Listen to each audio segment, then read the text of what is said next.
বন্ধুগণ, আপনাদের অত্যন্ত শোনার জন্য আগামী দিনে সম্মানিত সনাতনী জোটের পক্ষ থেকে যে সকল কর্মসূচি ঘোষণা করা হবে, আশা করি আপনারা সকলেই এখানে উপস্থিত হবেন।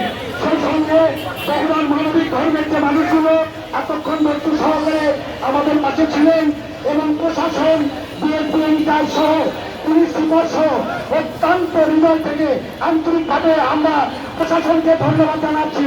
জয় শ্রীরাম। মিডিয়াকে ধন্যবাদ জানাচ্ছি এটা কভারেজ দেওয়ার জন্য। আমরা সকলেই স্লোগান দেব না, আমরা ধীরে ধীরে এখান থেকে সুশৃঙ্খল ভাবে বাড়িতে চলে যাবে।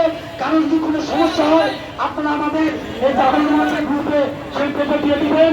এবং যেহেতু নামাজের সময় হয়ে গেছে আপনারা কেউ রাস্তাতে স্লোগান দেবেন না। জয় শ্রীরাম। এখানেই সমাপ্ত ঘোষণা করা।